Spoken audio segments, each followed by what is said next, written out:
Bienvenidos al Inter-American Institute for Democracy este jueves 23 de julio del 2026. Dentro de las actividades del Inter-American Institute for Democracy, vamos a presentar el foro Cuba a 5 años del 11J. Este es un evento realizado en conjunto con Diario Las Américas. El Inter-American Institute for Democracy es una entidad privada sin fines de lucro, cuyo objetivo es la promoción, la difusión de los valores de la libertad, la democracia, los derechos humanos y la institucionalidad en las Américas. Está constituido por académicos, políticos, profesionales, trabajadores, empresarios, hombres y mujeres de distintas nacionalidades. Para este foro tenemos una serie de connotados periodistas, analistas, gente connotada que nos dará su visión sobre lo que está pasando en Cuba a 5 años del 11J. Tenemos como keynote speaker a la señora Iliana Labastida, a quien tengo el gusto de presentar. La señora Labastida es graduada de la Universidad de La Habana, es una muy destacada periodista acá en Florida, directora del diario Las Américas. Señora Labastida, bienvenida.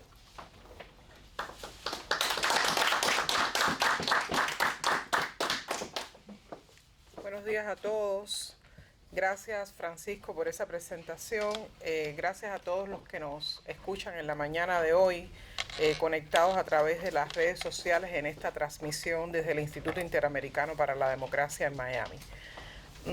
Hay que agradecer al instituto, además, y a sus directivos, a su director ejecutivo, Carlos Sánchez Berzaín, por organizar este foro, donde además de conmemorar la fecha más trascendental de la sociedad civil cubana de las últimas décadas, también nos enfocaremos en la coyuntura actual de la que muchos estamos esperanzados para ver si podemos de una vez y por todas ver encaminada una solución para el problema de Cuba. Hace 5 años, el pueblo cubano vivió una de las jornadas más significativas de su historia contemporánea. El 11 de julio de 2021 quedó inscrito en la memoria nacional como el día en que miles en numerosas ciudades de la isla decidieron salir a las calles para expresar pacíficamente su desesperanza, sus demandas y reclamar el respeto a sus derechos individuales. Hoy nos reunimos para recordar aquella fecha, pero conmemorarla no significa únicamente evocar el momento. Retomar el significado de ese día implica también preguntarnos qué nos exige hoy la memoria de aquellos acontecimientos y qué responsabilidad le impone a todos quienes se sienten comprometidos con el futuro de Cuba. Por eso, y retomando el pensamiento de José Martí y de muchos de los próceres que sentaron el camino de la República que fuera Cuba, es que 5 años después del 11 de julio hay una pregunta que debemos hacernos. ¿Qué república aspiramos a construir los cubanos una vez que seamos capaces de liberarla? Los que sin armas y hambriados se echaron a las calles el 11 de julio de 2021 y los que desde el exilio estamos dispuestos a respaldarlos y creemos estar haciendo lo mejor por conseguirlo.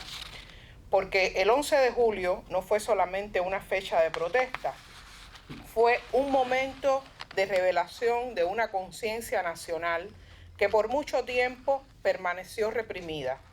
Aquel día quedó al descubierto una realidad que venía gestándose desde hacía años, una sociedad profundamente afectada por las carencias, el deterioro de los servicios públicos, la pérdida del poder adquisitivo, la incertidumbre cotidiana, una creciente dificultad para imaginar un futuro dentro del propio país y la ausencia absoluta de libertades individuales.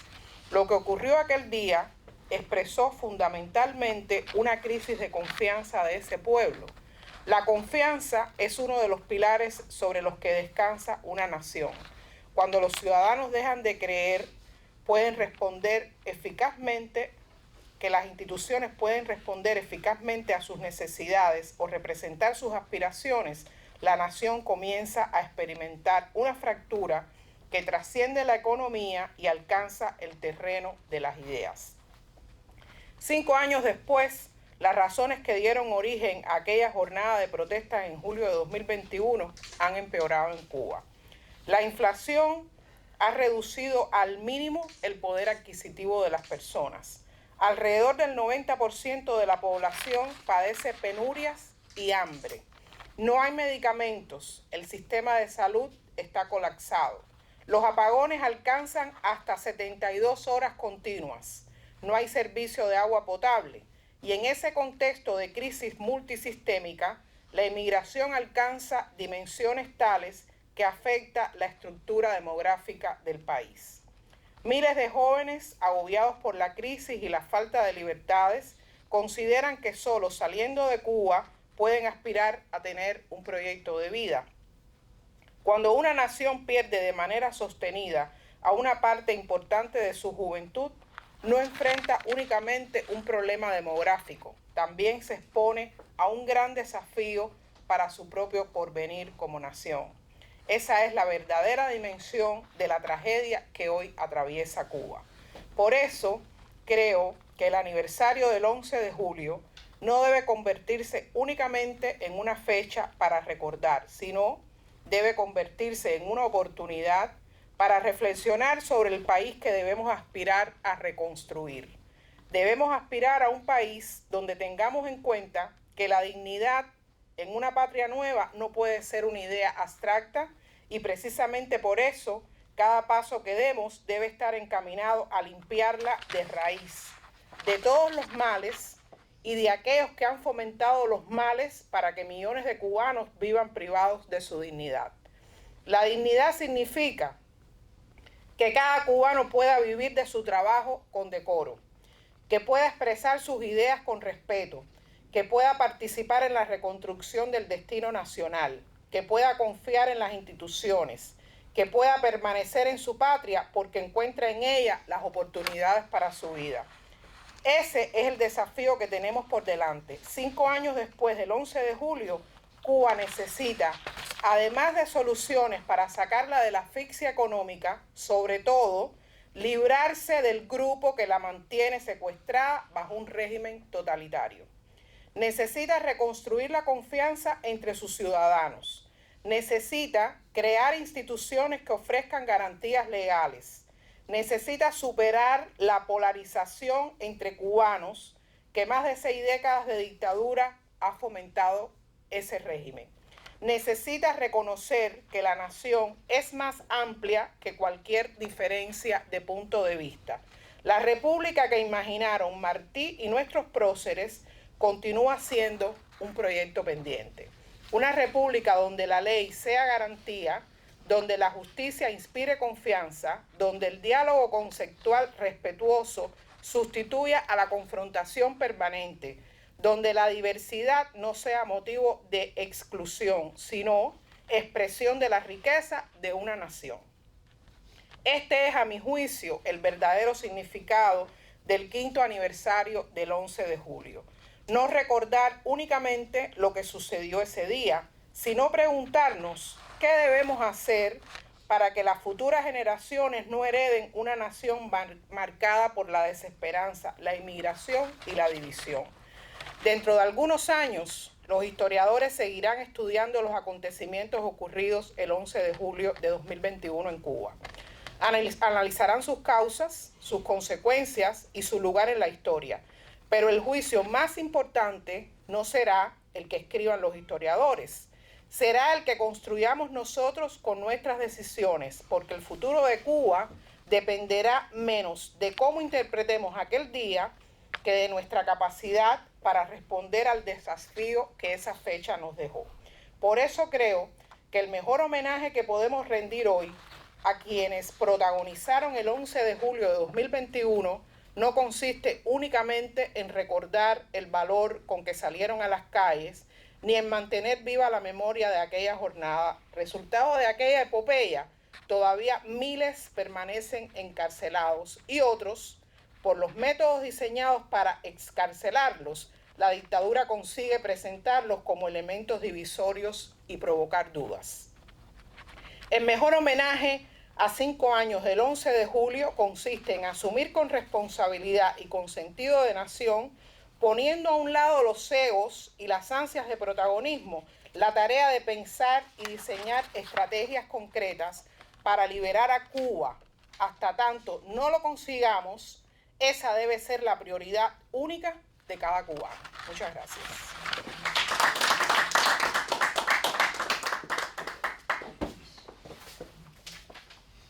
Muchas gracias, señora Labastida. A continuación, invito a tomar la palabra al señor José Adán Gutiérrez. El señor Gutiérrez es un muy reconocido analista geopolítico y comandante retirado de la Marina de Estados Unidos. Es especializado en competencia estratégica, cooperación en seguridad y dinámicas de poder en el hemisferio occidental. Además es coautor del libro Chinese Social Imperialism, un análisis de la expansión económica, tecnológica y geopolítica del Partido Comunista Chino en Latinoamérica y el Caribe. Bienvenido, señor Gutiérrez.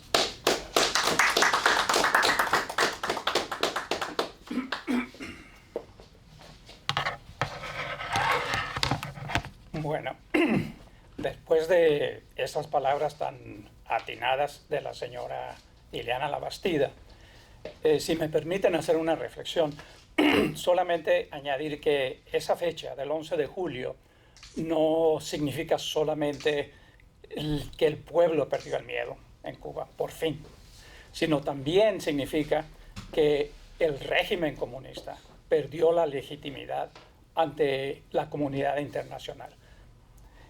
Y durante años hemos dedicado enormes esfuerzos a denunciar los abusos de este régimen cruel. Y esa denuncia, tal como escucharon ahora a la señora Labastida, ha sido necesaria. También hemos debatido ampliamente cómo debe de ser una Cuba democrática. Eso se ha debatido en todos los foros de la comunidad cubana aquí en este país.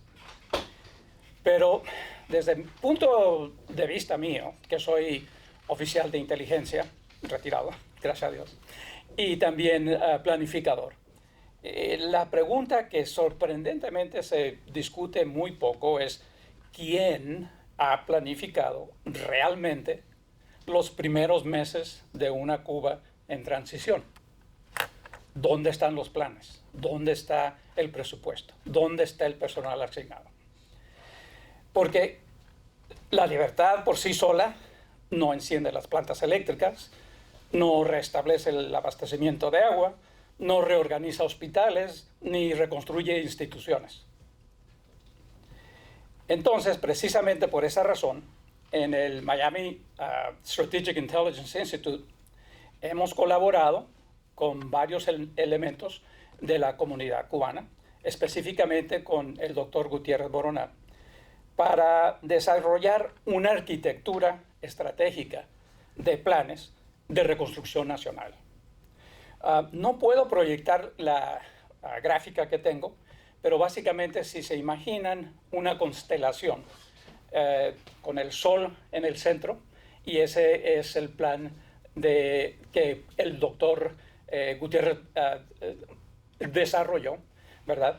Y este plan de él es como un testamento, ¿verdad? Él dicta los principios, la visión, la misión que se tiene que hacer, qué tipo de Cuba queremos ver en el futuro. Es un plan muy bien desarrollado que puso en el ARC y está en el website de él, todo el mundo lo puede accesar. Usando el plan del doctor Gutiérrez Boronat, entonces desarrollamos una arquitectura de 14 planes. Y estoy hablando, o sea, el plan del doctor Gutiérrez Boronat es un plan estratégico, es un plan visionario, es un plan que establece los principios, ¿verdad? De respeto a los derechos humanos, democracia, etc. Los 14 planes que giran alrededor de este sol, de este plan que ha desarrollado el doctor Gutiérrez Boronat, son planes concretos, son planes ya no estratégicos, son planes operacionales y además son planes a nivel táctico. ¿Qué quiero decir? Que estos son planes, 14 planes, que se han desarrollado desde el punto de vista de un program manager, o sea, lo que nosotros llamamos en la industria program manager, un gerente de programas. Cuando un gerente de programas está a cargo de un plan, ese plan tiene una línea de tiempo específica, tiene un presupuesto específico, tiene un número de personal específico para llevar a cabo y hacer realidad esta tarea.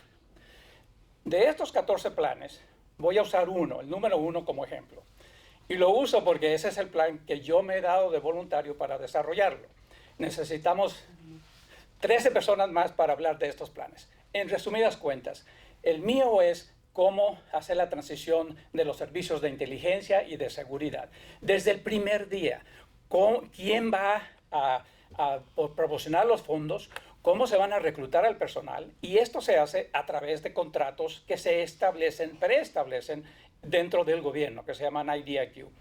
Entonces, con estos 14 planes que ejecuta el personal, el presupuesto, lo que pasa del primer día a los 3 días, a los 3 meses, hasta los 3 años, en esto es lo que estamos trabajando y invito a la comunidad a que apoyen, porque necesitamos 13 planes más. Gracias.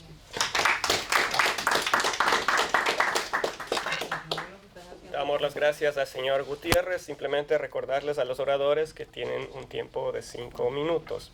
A continuación invito al señor Raudel Collazo. El señor Collazo es un destacado, un connotado artista de hip hop cubano, líder del grupo contestatario Raudel Escuadrón Cubano y activista en contra de la dictadura de Cuba. Bienvenido, señor Collazo.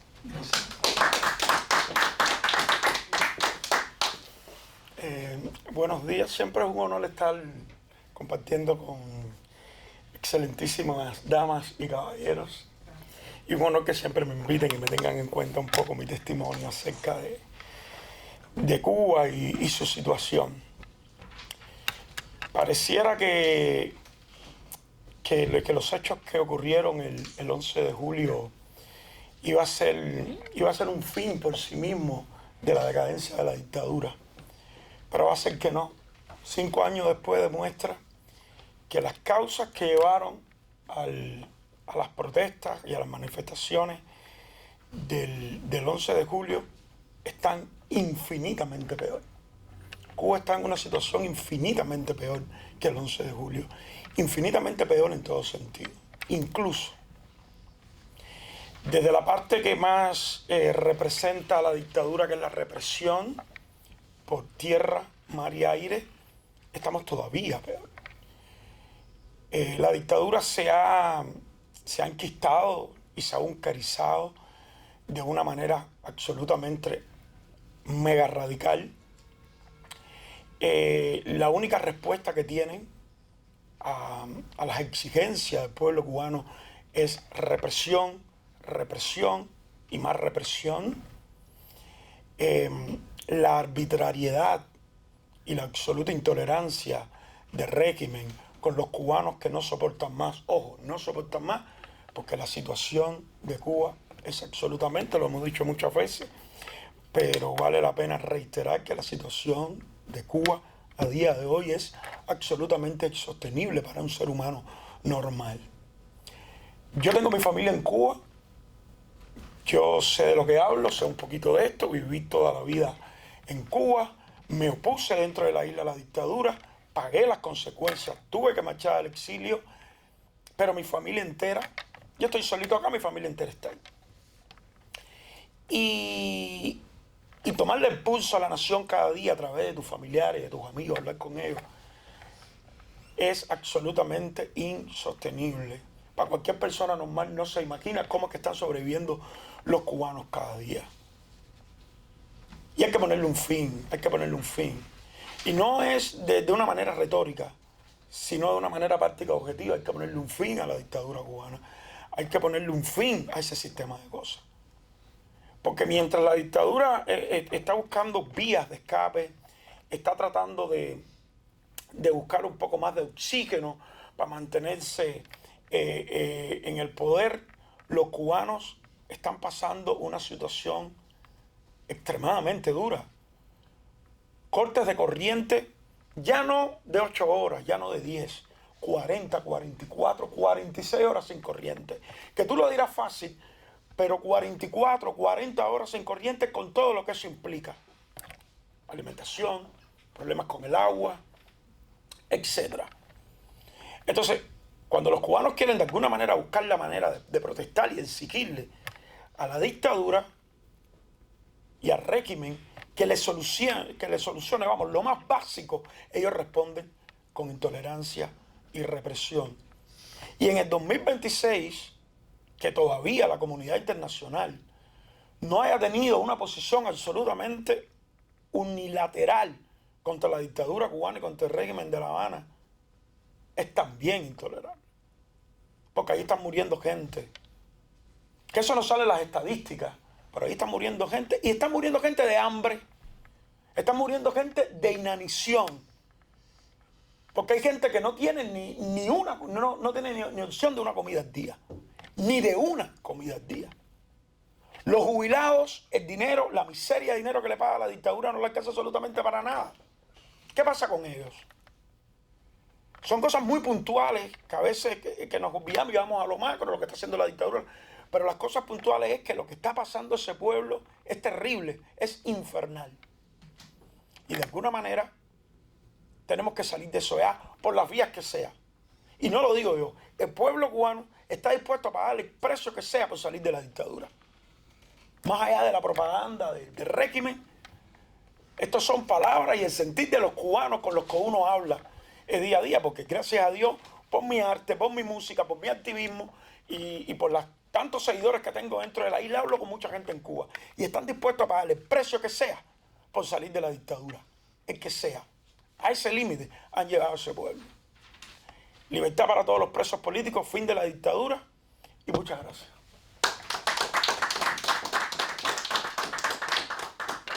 Muchas gracias, señor Collazo. A continuación, invito a tomar la palabra al señor sacerdote Juan Lázaro Vélez. El sacerdote Vélez es un muy connotado religioso y reconocido por su entrega y servicio pastoral. Desarrolló más de 6 años como sacerdote párroco en la parroquia Nuestra Señora de las Nieves en la villa de Mantua, en Pinar del Río.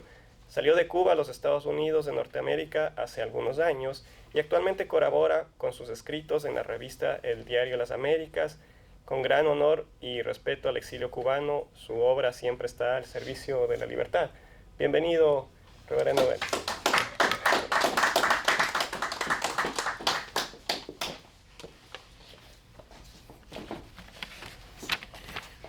Muy buenos días para cada uno de ustedes, también para estos distinguidos señores y señoras que nos acompañan hoy.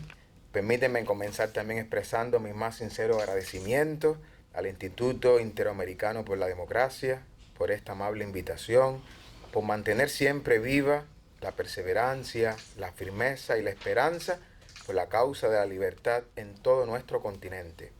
Mi gratitud también a los organizadores de este encuentro y un honor compartir con todos ellos aquí presentes y con ustedes a través de las redes sociales. 5 años después del 11 de julio del 2021, la memoria sigue caminando por todas las calles de Cuba. Aquel glorioso día, miles de cubanos, desde sus diversas ideas, circunstancias, alzaron la voz para expresar su anhelo de libertad, dignidad y un futuro mejor. Muchos de los que protestaron legítimamente ese día sabían perfectamente el precio que podían pagar y sin embargo caminaron. Lo hicieron no solamente por ellos mismos, lo hicieron por sus hijos, por las madres que sufren, por los padres, por los ancianos, por los presos políticos, por tantos de nosotros exiliados y por una Cuba que todavía no conoce la libertad, pero que la sueña, la espera y la anhela. Este acontecimiento marcó la historia contemporánea de la nación cubana y ha dejado una huella imborrable en la conciencia de nuestro pueblo. Hoy todos los que estamos aquí presentes honramos a los que aún permanecen injustamente encarcelados por cuestiones de conciencia política, a los mártires de la libertad y también por la justicia. También honramos a los que siguen sufriendo persecución por expresar sus convicciones, por su canto, por su amor, por su poesía.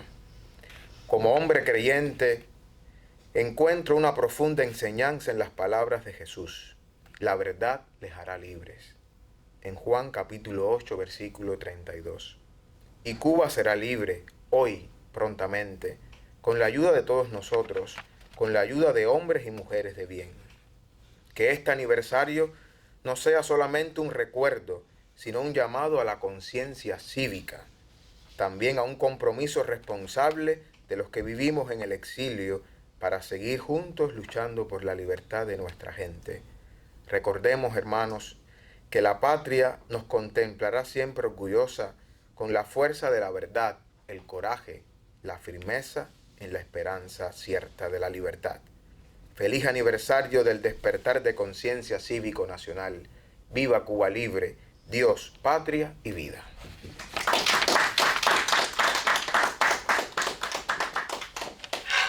Muchas gracias, señor Vélez. A continuación invito a tomar la palabra a la señora Darcy Borrero. La señora Borrero es una connotada periodista graduada de la Universidad de La Habana, investigadora, ganadora de varios premios internacionales por su labor investigativa. Además, como reportera, ha documentado y contribuido a hacer un registro tanto del acontecido de los familiares de los arrestados y las personas que fueron condenadas a prisión como resultado del alzamiento del 11 de julio en Cuba. Bienvenida, señora Borrero.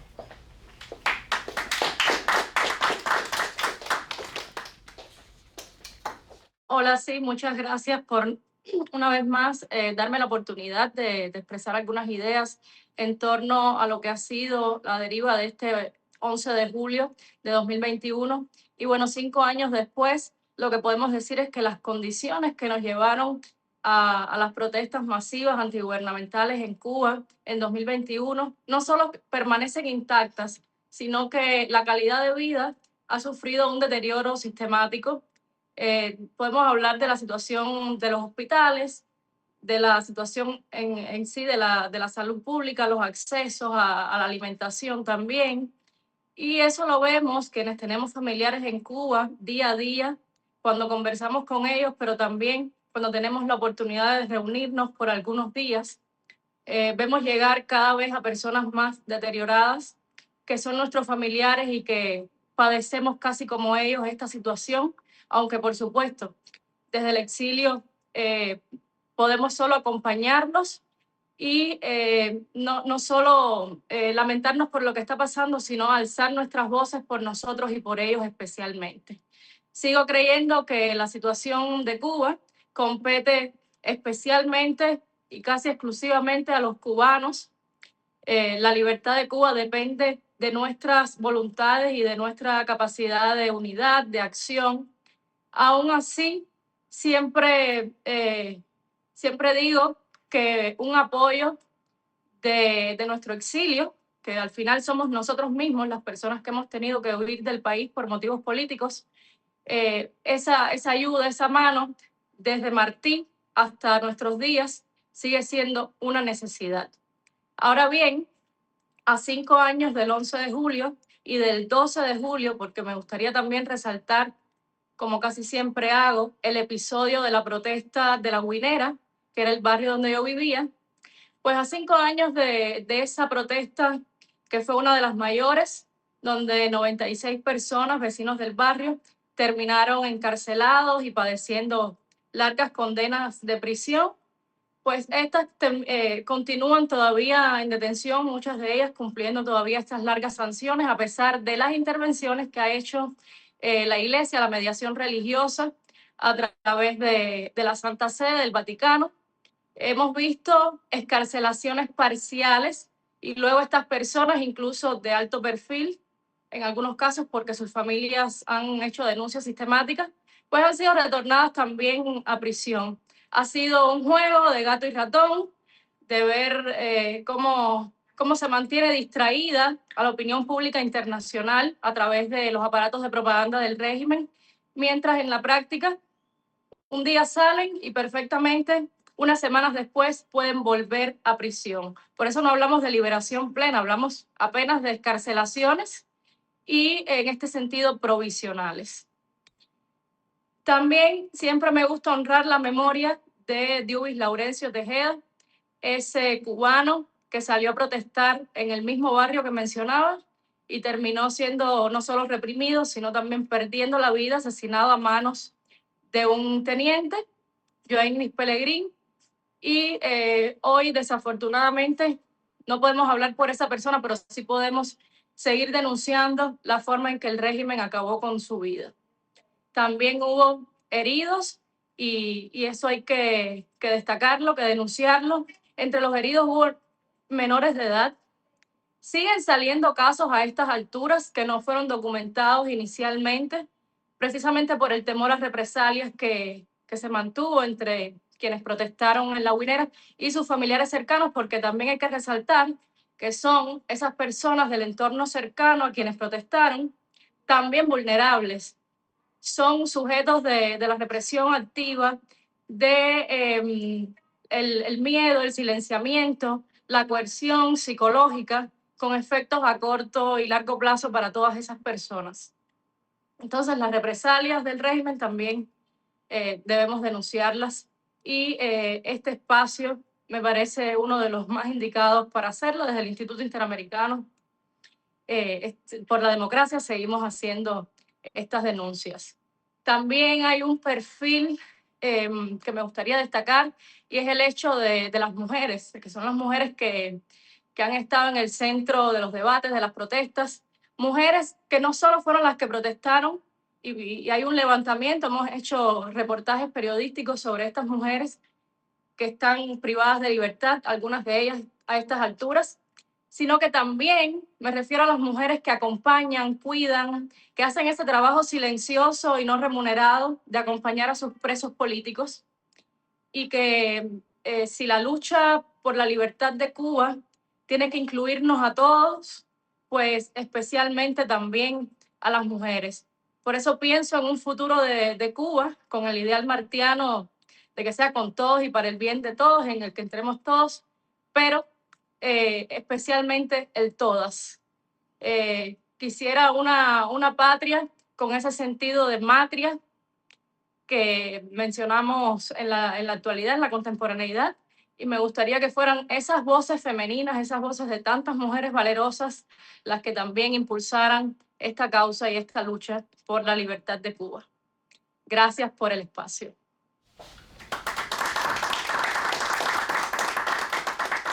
Muchas gracias, señora Borrero. A continuación va a tomar la palabra el señor Dagoberto Valdés. Por las dificultades de comunicación que hay en Cuba, vamos a escuchar solo su voz, pero quiero recalcar que el señor Valdés es uno de los líderes civiles más reconocidos de Pinar del Río. Es ingeniero agrónomo de profesión, educador de vocación y un reconocido líder católico también.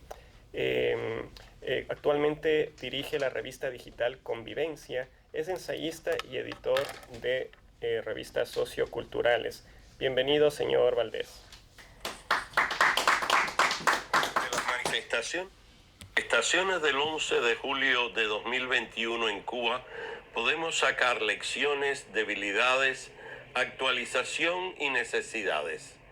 Entre las principales lecciones estaría que se han derribado los mitos de que el pueblo cubano no se tiraría a la calle y de que la mayoría del pueblo apoyaba al régimen. Por otro lado, se demostró la eficacia de las multitudes conectadas y su efecto dominó a lo largo y ancho de todo el país, y además se ratificó la vocación pacífica del pueblo cubano. En cuanto a debilidades, faltó un liderazgo político con orientación clara y la falta de un destinatario localizado puntualmente. En cuanto a la actualización, en el día de hoy podemos decir que las protestas en Cuba son sistemáticas y continuas. Tienen un destinatario bien identificado. Un ejemplo de ello fue la protesta en Morón, Camagüey. La conciencia crítica ha aumentado y el miedo ha disminuido. La crisis estructural, sistémica y terminal ha despertado la conciencia ciudadana, a la vez que por otro lado aumenta el peligro de un desenlace caótico y violento que no queremos. De estas experiencias nacen unas necesidades fundamentales: la educación cívica y política, mantener el orden pacífico y los métodos no violentos, y consolidar la identificación y ubicación del destinatario de las protestas.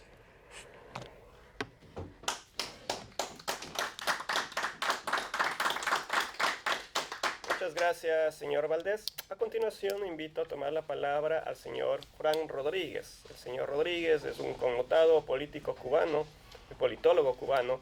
Es además analista internacional y miembro muy reconocido de Patria de Martí. Bienvenido, señor Rodríguez.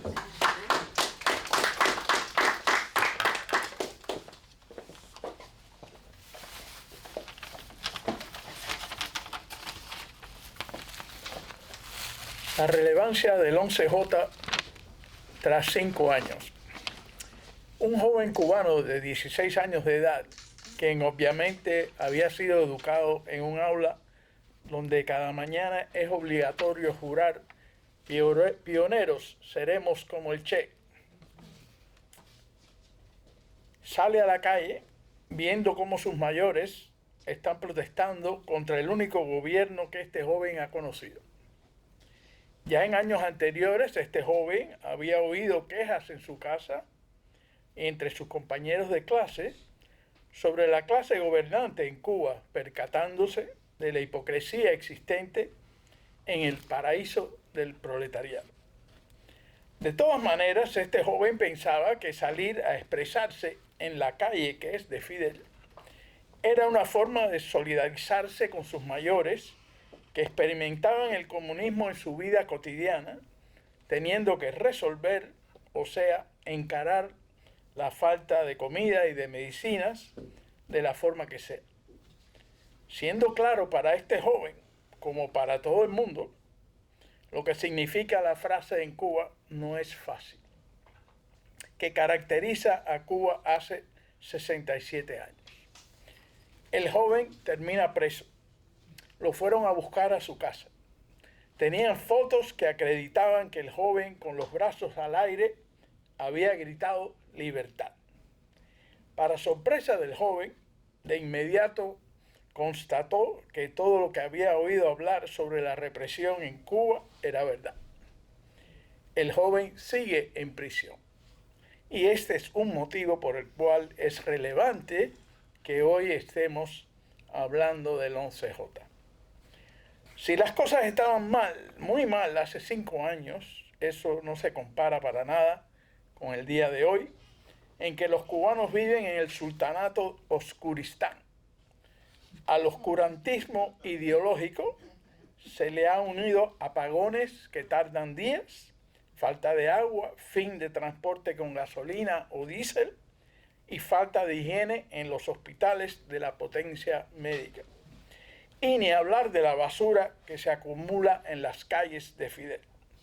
Y este es otro motivo por el cual es importante reflejar en el 11J, pues si las condiciones estaban dadas para una rebelión hace 5 años, hoy se mira con nostalgia lo bien que estaban en ese entonces. Otro motivo para reflexionar sobre el 11J es que en ese entonces el presidente de Estados Unidos era Joe Biden y hoy es Donald Trump. En ese entonces Estados Unidos había quitado a Cuba de la lista de gobiernos terroristas y Biden ni siquiera había insinuado nada que se pudiera catalogar como ayuda a los que se manifestaban en más de 40 poblaciones. Pero hoy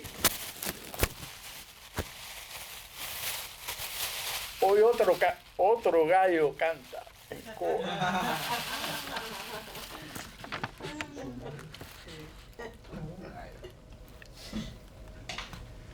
Hay otro gallo que canta y este gallo ha prometido que quiere ayudar al pueblo de Cuba y a los que tuvieron que abandonar su patria. En Cuba, donde nada cambia año tras año y década tras década, hoy hay en Washington un cubano-americano secretario de Estado y asesor de seguridad nacional. El tablero de ajedrez nunca había llegado ni remotamente al punto de jaque mate para la dictadura.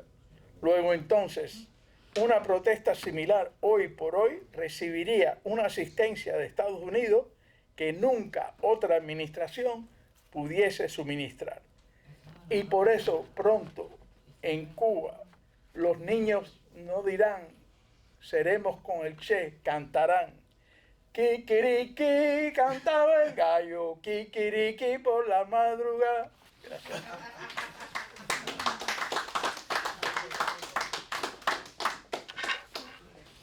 Muchas gracias, señor Rodríguez. A continuación, invito a tomar la palabra al señor Iván García Quintero. El señor Quintero es un connotado periodista cubano, apasionado por el deporte y sobre todo por la libertad de expresión. Creó la sección Mini Deportivas en Cuba Press y ha colaborado con medios como Encuentro en la Red, El Mundo América y Diario de Cuba. Su compromiso con la información y la libertad de expresión le ha costado múltiples detenciones, pero él nunca ha dejado de escribir y denunciar sobre lo que se vive, la situación de la dictadura cubana. Bienvenido, señor Quintero. Buenos días a todos. Agradezco al Instituto Interamericano para la Democracia y al señor Carlos Versailles la invitación a participar en este foro. Hace 5 años comenzó en Cuba una revolución ciudadana, que fue un parteaguas y marcó el principio del fin de la narrativa de la dictadura castrista. Ese 11 de julio, los que salieron a la calle a reclamar mejores servicios públicos, comida, medicamentos o agua potable, no eran empresarios capitalistas ni pertenecían a la clase burguesa acomodada, según dictaban las pautas del marxismo. No, eran los obreros, estudiantes, amas de casa, campesinos y profesionales de una supuesta sociedad fundada por el autócrata Fidel Castro para los humildes, por los humildes y de los humildes. Ese amplio segmento de la población adoctrinada, que en enero de 1959 había firmado un cheque en blanco a favor de la dictadura, que gritaba rabioso paredón, paredón, que apoyó los fusilamientos a mansalva y confiscaciones de empresas norteamericanas o cubanas, ya fuera un simple cajón de limpiar zapatos o un puesto de vender pan con fritas, y bailó rumba cuando el castrismo sepultó a la prensa libre, gradualmente comprendió que estaban aplaudiendo un tramposo. Fue un aprendizaje costoso. La dictadura tropical destrozó los valores cívicos de la nación y secuestró el aparato judicial. Cuba entró en una larga etapa de oscuridad, no solo por los frecuentes apagones y la falta de libertad, donde el estalinismo a pulso intentó engendrar un enrevesado hombre nuevo, especie de robot que fuera capaz de empuñar un fusil para crear uno, dos, muchos Vietnam, y una sociedad anestesiada, controlada por la casta verde olivo. En ese manicomio nacional, adoctrinaron con mentiras, consignas y propaganda a nuestros padres y abuelos. La revolución, sentenciaba Fidel Castro, era más importante que la familia y que nosotros mismos. En nombre de ese disparate ideológico, muchos cubanos demonizaron a la Iglesia Católica y otras religiones y golpearon, insultaron o lanzaron piedras y huevos a compatriotas que su único delito era huir de esa locura. Fue una etapa de ceguera colectiva. Conozco a personas adultas que ahora se avergüenzan de haber creído falsas promesas de Castro, como aquella sentencia en la primavera de 1962, cuando dijo que dentro de 10 años el nivel de vida en Cuba sería superior al de los Estados Unidos, o que produciríamos más leche y queso colanda y carne de res que Argentina. Siempre hubo, desde luego, quien no creía una palabra el caudillo comunista. Los cubanos preferían arriesgar su vida en una chalupa de goma para vivir en libertad 90 millas al norte, que seguir simulando en ese escenario surrealista. Cada una de las olas migratorias era una muestra de bolsones de resistencia al interior de la Cuba profunda. El 5 de agosto de 1994 sucedió la primera gran protesta masiva. La gente gritó libertad, y abajo Fidel Castro, pero la prioridad era largarse, saltar la cerca para huir de Cuba. Las protestas del 11J fue otra cosa. En mi labor periodística he conversado con decenas de personas que participaron en las marchas contra el régimen ese domingo 11 de julio.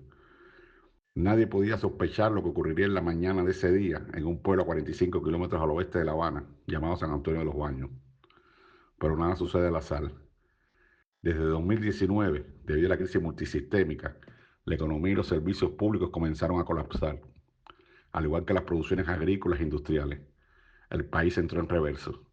El modelo político y económico no funcionaba. Gracias al control del aparato represivo, lo único que funciona en la isla, el castrismo se mantenía en el poder. La tormenta perfecta se activó con la pandemia que llegó de China y los múltiples disparates aprobados por el régimen como la tarea de ordenamiento. En el peor momento de la pandemia, murieron alrededor de 55.000 cubanos, no 8.000 como declara la dictadura, Nuestros compatriotas fallecían por falta de oxígeno o una ambulancia que nunca llegaba.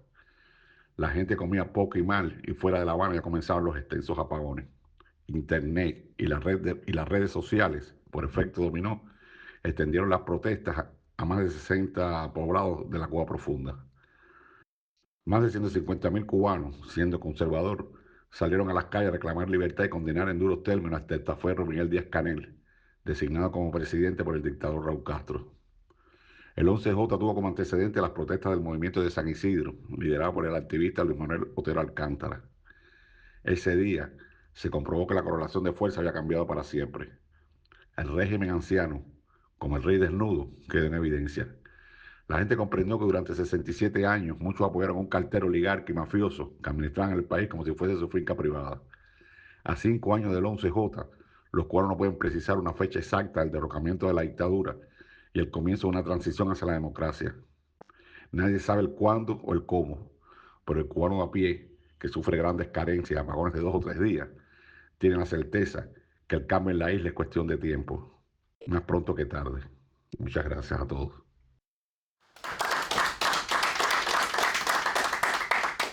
Muchas gracias, señor Quintero. Simplemente resaltar que el señor García Quintero es corresponsal de Diario de las Américas en La Habana. Y no olvidarse también que él recibió el Premio de la Libertad de Expresión por el Inter-American Institute for Democracy en el año 2023. A continuación invito a tomar la palabra a la señora Beatriz Rangel. La señora Rangel es una muy reconocida internacionalista con maestrías en Desarrollo Económico de Boston University y en Administración Pública de Harvard. Desde el año 1994 ha desarrollado su carrera en el área de las operaciones y la consultoría. Actualmente es directora gerente de AMLA Consulting Group y directora del Inter-American Institute for Democracy. Bienvenida, señora Rangel.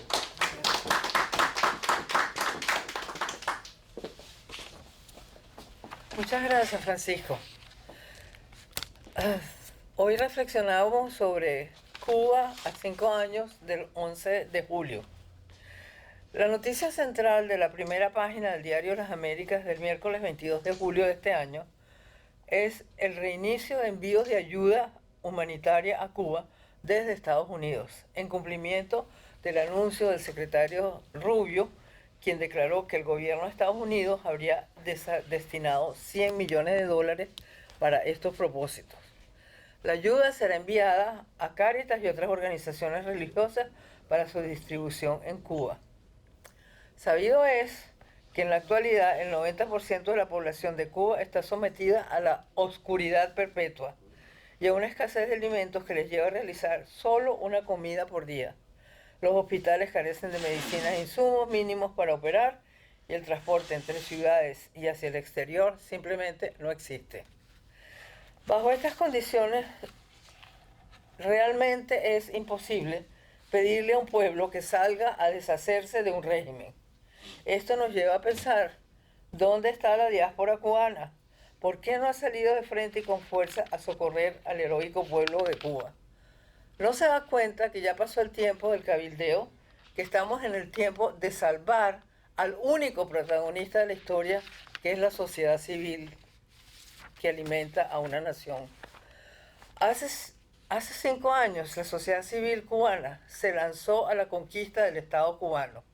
La atroz represión dio cuenta de muchos de sus líderes, y aun cuando todavía existen focos de resistencia civil, el movimiento ha perdido fuerza y el régimen parece haberse salido con la suya. Observo como analista que tal como está la situación, el movimiento libertador de Cuba y el régimen están ambos atrapados en un callejón sin salida. El régimen hace rato que dejó de representar la salvación del hombre como era visto hace 50 años, para tornarse en el modelo a evitar de lo que se debe hacer cuando uno gobierna. Por ello, la mayoría de los líderes del nuevo cuño en América Latina no solo no se asimilan al régimen cubano, sino que lo evitan, desarrollan políticas de distanciamiento y de desalineación. Los países de Europa prefieren dedicar sus recursos de ayuda a realidades más cercanas, como por ejemplo la crisis de Sudán. Y Estados Unidos ha dejado de ver a Cuba con la lente de la política doméstica. Estados Unidos sabe además que llegó el momento de la rendición y prepara sus instituciones para que lo que posiblemente sea otra tutela similar a la que se ha instalado en Venezuela. Conviene recordar que la actual administración estadounidense ha señalado expresamente que la doctrina Monroe vuelve a constituir uno de los principios orientadores de su política hacia el hemisferio occidental.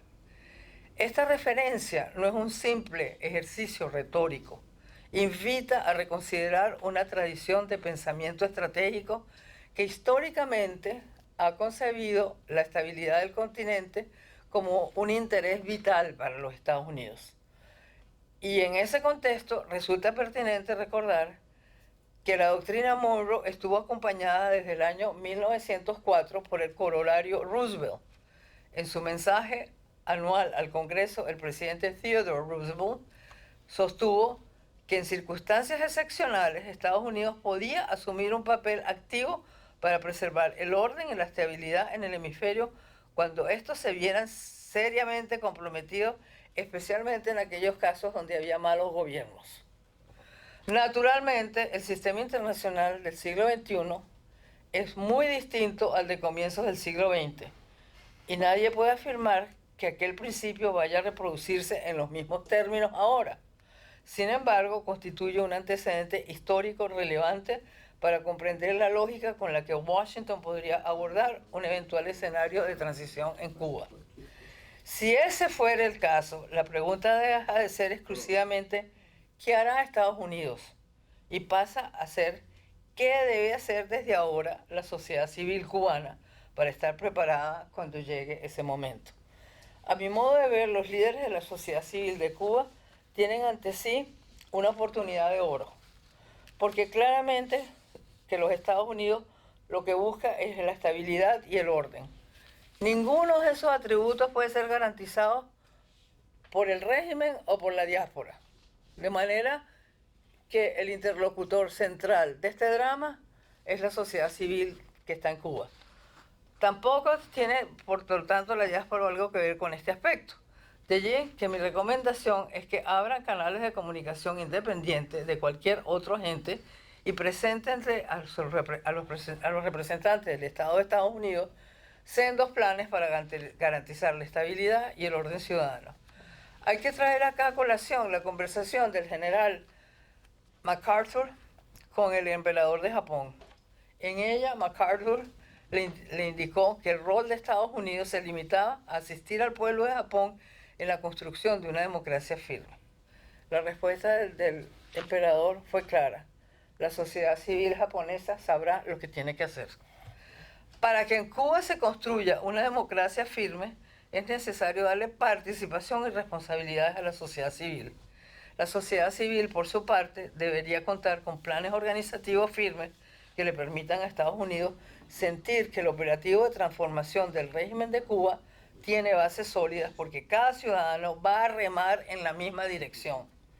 En este contexto, solo ustedes pueden tener un rol protagónico y es el momento de que el mundo entero les escuche y los apoye. Si Washington se prepara para una Cuba post-Castro, entonces la sociedad cubana también debería prepararse, no para protestar, sino para gobernar. Gracias.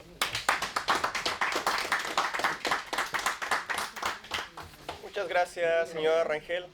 A continuación, las conclusiones del foro Cuba a 5 años del 11J serán ofrecidas por el doctor Carlos Sánchez Berzaín, abogado y politólogo, director del Inter-American Institute for Democracy.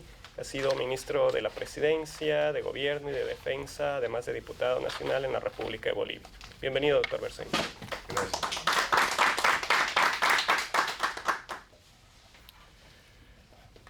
Agradezco a los participantes, al Diario Las Américas, que organiza este foro junto con el Inter-American Institute for Democracy, a nuestra oradora principal de hoy día y directora del diario, la intelectual cubana Ileana La Bastida, y a todos y cada uno de los participantes que representan el mosaico de lo que es la sociedad cubana de hoy día.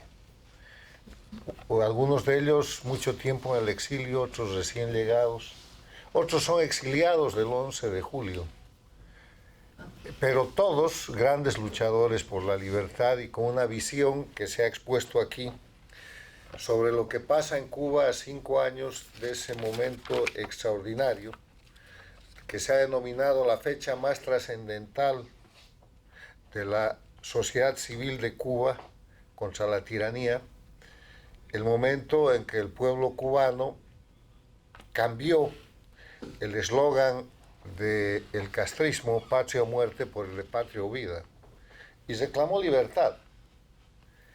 Y salió a las calles y no fue derrotado, sino que puso en marcha un proceso que hoy día sigue, que ha avanzado grandemente en estos últimos 5 años y que ha marcado una cadena constante de derrotas de la dictadura y del crimen organizado que es esa dictadura y que representa esa dictadura. Una cadena constante de derrotas que ha revelado no solamente una conciencia nacional, sino un objetivo, el fin de la dictadura.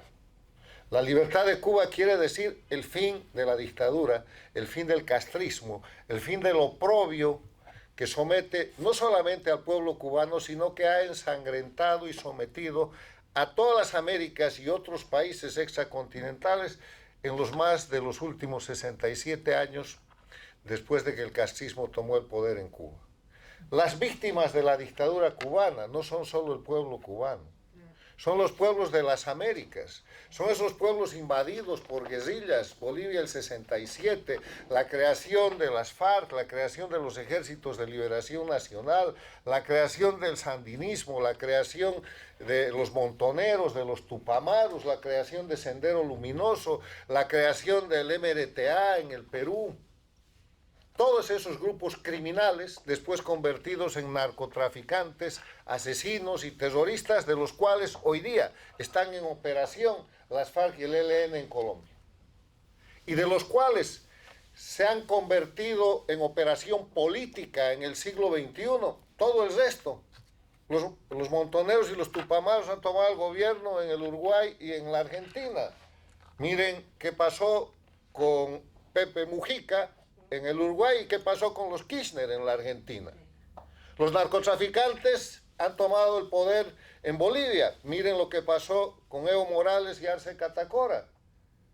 ¿Y qué pasó con Petro en Colombia, que no acaba de devolver el poder sino hasta el próximo 7 de agosto?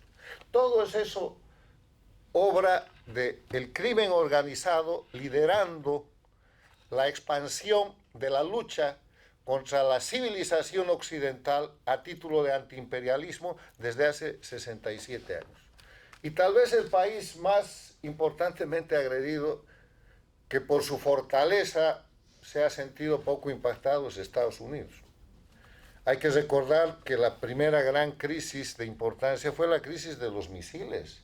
Cuba estaba instalando misiles con capacidad nuclear en el marco de la Guerra Fría para atacar a Estados Unidos desde el territorio cubano. Superada esa crisis de los misiles, Fidel Castro proclamó que el narcotráfico es un instrumento de lucha antiimperialista y que había que inundar Estados Unidos con droga para liquidar su juventud. Y un larguísimo etcétera, hasta que, asociado con Escobar Gaviria de Colombia y Suárez Gómez de Bolivia, los narcotraficantes, Castro construye en Cuba el primer narcoestado de la región, que nunca ha dejado de ser narcoestado y que después se expandiría a partir de su salvataje de 1999 hecho por Hugo Chávez para convertir en narcoestados y en sistemas de operación de terrorismo de Estado a Venezuela, a Bolivia, de nuevo a Nicaragua, al Ecuador con Correa, y someter a todas las democracias de las Américas a ser gobiernos paradictatoriales o gobiernos sirvientes de Cuba. Esa es la historia del siglo XXI. Y por eso la importancia del 11 de julio del 2021, donde un pueblo, en pleno proceso todavía de hegemonía del castrismo, disfrazado de socialismo del siglo XXI o como castrochavismo, se levanta en Cuba para pedir patria y vida en lugar de proclamar la patria o muerte. El problema que se ve de las necesidades, de la situación económica de Cuba, es lamentablemente la gran consecuencia, pero no es el problema. El problema es la falta de libertad. Miren ustedes lo que hacen los cubanos con libertad en cualquier parte del mundo. Y miren lo que pasa con ese pueblo oprimido en territorio cubano. O sea, no es la economía. La economía siempre es una consecuencia de lo que es la organización del sistema político-social, de lo que es el desarrollo de la estructura cultural de un pueblo. Los marxistas nos han convencido durante largo tiempo, con su penetración educativa y cultural, que es la economía la que determina la superestructura político y social, y eso no es así. Son las condiciones de libertad establecidas en la sociedad, por la sociedad, en el Estado de Derecho, en el sistema que llamamos democracia, el que determina a partir del fundamento de la libertad la economía que los países tienen. ¿De qué se trata el desafío en Cuba? Se trata de reconstruir la sociedad. Se trata de reconstruir la cultura, porque la cultura es la que determina el comportamiento y la forma de vida de la gente. La cultura es el conjunto de conocimientos, creencias, arte, moral, costumbres, hábitos, leyes que adquiere el ser humano como miembro de una sociedad. Y lo que hemos visto a partir del 11 de julio en Cuba es un movimiento de cambio de cultura. La gente que nace bajo el sistema dictatorial, castrista, comunista, la gente que no es educada, es adoctrinada bajo ese sistema, se levanta y propone un cambio cultural reclamando libertad. Es la esencia de estos años, estos 5 años, en los que, insisto, todo lo que hay a favor del pueblo cubano, en medio de mucho dolor, en medio de crecientes necesidades, en medio de un acrecentamiento de la crisis, son victorias. El pueblo cubano nunca ha dejado de protestar. El pueblo cubano ha empezado a ganar el 11 de julio del 2021 la gran batalla internacional que estaba perdida. Hoy día en Cuba no hay más inversión española, no hay más inversión canadiense. Hoy día en Cuba no hay turistas. Hoy día en Cuba el régimen está en un estado de agonía, en un estado final, porque tiene 4 características que señalan su final. No tiene pueblo, no tiene economía, no tiene narrativa. ¿Quién se cree el cuento de la Revolución Cubana? Y no tiene opciones. No va a aparecer otro Chávez que les regale un país para que se vuelva a expandir. Los chinos están fuera, los iraníes tienen lo suyo, y las dictaduras extracontinentales, como la rusa también, están en un proceso de retirada. Entonces, me gustaría expresar además que el 11J del año 21 ha contribuido internacionalmente a un proceso regional. Un proceso regional que ha cambiado gobiernos, un proceso regional que ha cambiado actitudes. Lo que la gente con mucha simplicidad dice, en las Américas, en América Latina, la derecha está volviendo a tomar el poder y está perdiendo la izquierda. No hay derecha y no hay izquierda. La libertad le está ganando al crimen organizado, se están destruyendo los narcoestados, se le está pidiendo responsabilidad a los criminales y están volviendo a instalarse los elementos esenciales de la democracia. Y en ese contexto, Estados Unidos ha cambiado su política interna a partir de su Estrategia de Seguridad Nacional, publicada en noviembre del año pasado, que recupera la doctrina Monroe con el corolario Trump, y que básicamente señala, además del corolario Roosevelt que ha sido aquí citado, que Estados Unidos no va a permitir ninguna situación de agresión contra ningún país, contra la libertad de ningún país en las Américas. Y después de eso, tenemos el hecho histórico del 3 de enero, en el cual Estados Unidos realiza el operativo de captura del dictador narcoterrorista Nicolás Maduro, hoy día el reo Maduro en Venezuela, y empieza el proceso de recuperación de la libertad en Venezuela y de desmontaje del narcoestado venezolano, con efectos directos sobre todas las Américas, pero fundamentalmente sobre Cuba. Porque el gran derrotado del 3 de enero es la dictadura cubana. Los muertos son cubanos, los heridos son cubanos. Cuba se tiene que retirar de Venezuela después de esa derrota. Lo mismo que los iraníes, lo mismo que los rusos, lo mismo que los chinos. Pero además después empieza el desmontaje y el retiro del narcotráfico, que se hace patente con la operación cinética de Estados Unidos, que elimina al jefe del Tren de Aragua. Y un largo etcétera de cosas que están pasando en tiempo real. Y después de que con esa operación Estados Unidos le proporciona una de las más grandes derrotas, la más grande derrota militar, política y estratégica a la dictadura de Cuba, le da el ultimátum de que le tiene que devolver al pueblo cubano la libertad. Hoy día la dictadura de Cuba, a 5 años del 11J, es una dictadura bajo ultimátum. Y es una dictadura bajo un ultimátum con acciones crecientes, no solamente de Estados Unidos, sino impulsados por Estados Unidos de las democracias del mundo. Hasta España ha tenido que retirar, con un gobierno como el que tiene, inversiones en Cuba. México ha dejado de mandar petróleo, siendo un gobierno paradictatorial, sirviente de Cuba. Petro ha hecho lo suyo en ese sentido. Lula se está cuidando. ¿Quién le queda de apoyo? Nadie. Han perdido Chile con Boric, han perdido Colombia con Petro, y van a perder Brasil con Lula, han perdido Honduras, han perdido Guatemala.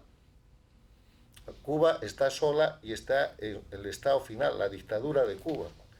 Entonces, en ese escenario, yo quiero decirles que a 5 años del 11 de julio del 2021, este es un tiempo de optimismo.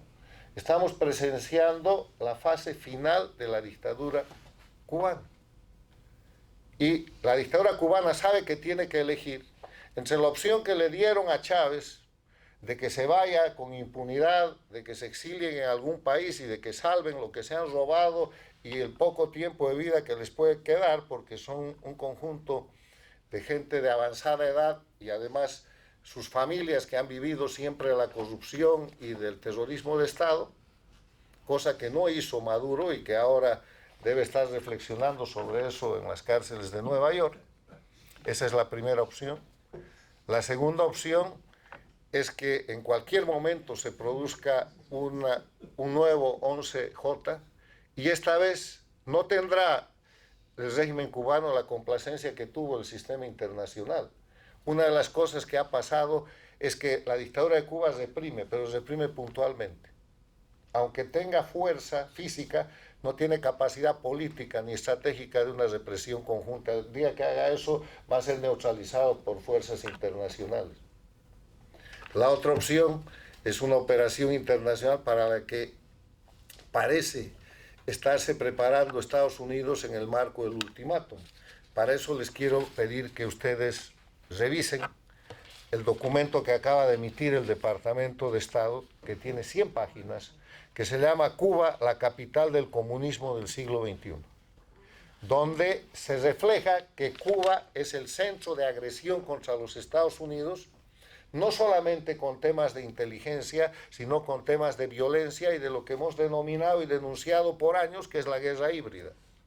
Un documento así de oficial del Departamento de Estado, yo creo que es el acto final antes de que Estados Unidos, en función de su interés nacional, de su seguridad nacional, realice las acciones necesarias para terminar con la dictadura de Cuba y coadyuve a la valentía de ese pueblo cubano que ha decidido cambiar su cultura, que ha decidido salir de un régimen totalitario, de un régimen de oprobio, de un régimen de subordinación y de miseria al mundo de la libertad.